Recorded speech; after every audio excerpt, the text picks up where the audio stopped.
سلام بچه‌ها، چطورید؟ خوش اومدین به این ویدیو. توی این ویدیو می‌خوایم بریم سراغ یه گیریچ خفن، گیریچ دریافت دافل بگ بدون بوکمارک کردن جاب. شما به راحتی میتونید فقط در 5 دقیقه این دافل بگ مشکی رو دریافت کنید. وسایل مورد نیاز این گیریچ هم یه دونه تروبایت که از سایت وارستاک میتونید بخرید. اگه هم تروبایت براتون قفل بود، شما نیاز به نایت کلاب دارید. نایت کلاب رو میتونید از سایت میزبانک بخرید. و همین دوستان، بریم سراغ گیریچ. فقط قبلش خوشحال میشم که اگر این ویدیو به دردتون خورد، ویدیو رو لایک کنید و کانال رو برای حمایت از من سابسکرایب کنید. بریم که گیریچ رو شروع کنیم.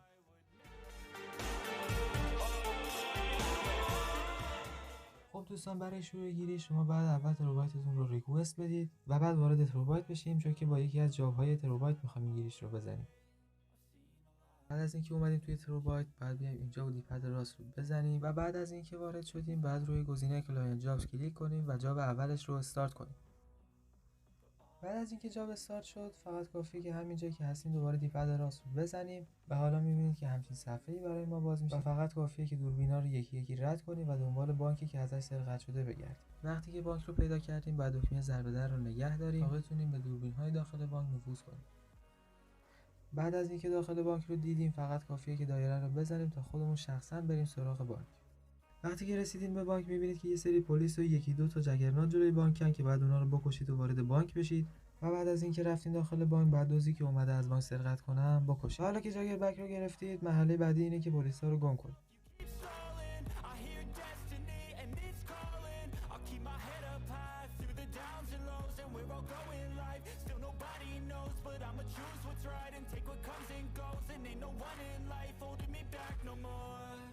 I've seen a lot of change, been through a lot of pain.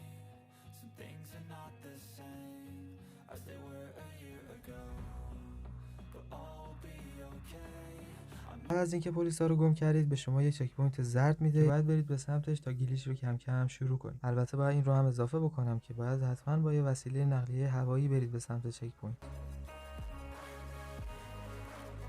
وقتی که رسیدید به نزدیکی‌های چک پوینت زرد، بعد بپرید و چترتون رو باز کنید و حالا باید تلاش کنید تا دقیقاً بیفتین روی چک پوینت زرد تا اینکه میشن براتون تموم شه.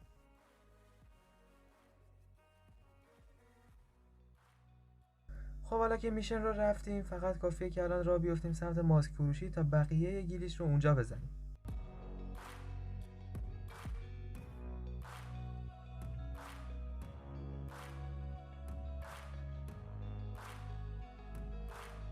خب دوستان، وقتی که رسیدیم، بعد اینتراکشن منومون رو باز کنیم، بریم روی استایل، بریم روی پاراشوت و بعد گزینه رو آنش کنیم. حالا فقط کافیه که ارتفاع بگیریم و چتر نجاتمون رو باز کنیم. حالا باید بریم به سمت قفسه ها و تون تون دیپد راست رو بزنیم.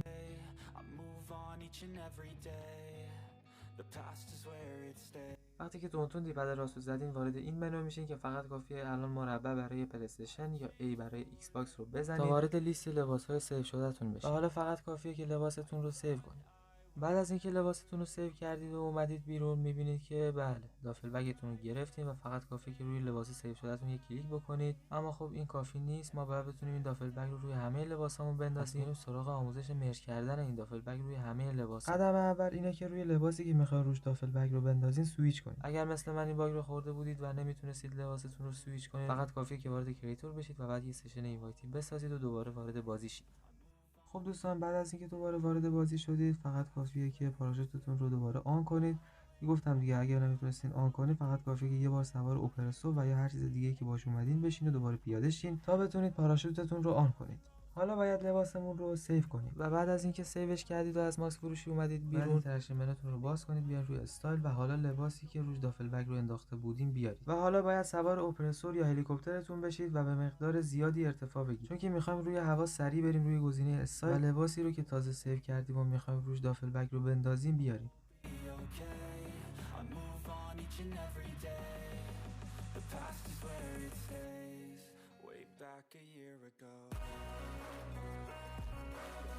خب وقتی که به ارتفاع کافی رسیدید، بعد بپرید و اینتراکشن منوتون رو باز کنید، بیاین روی استایل و روی لباسی که تازه سیو کردید سوئیچ کنید. حالا فقط کافیه که فرود بیایید.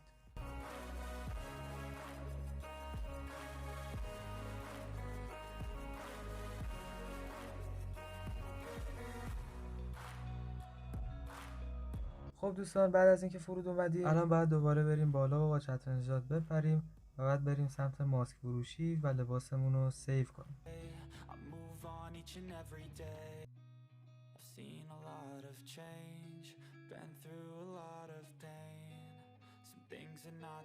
خب دوستان، بعد از اینکه لباس رو سیو کردیم میبینید که بله دافل بگمون با موفقیت مرج شد روی این لباس و اینکه گیریش خیلی سختی نیست. امیدوارم این گیریش به درتون خورده باشه. دارم اگه از این ویدیو خوشتون اومد خوشحال میشم ویدیو رو لایک کنید. اگه نظری دارید حتما توی بخش کامنت ها برام بنویسید. من که توصیه میکنم کانال رو حتما سابسکرایب کنید چون که ویدیوهای خیلی خیلی خفنی تو راهه.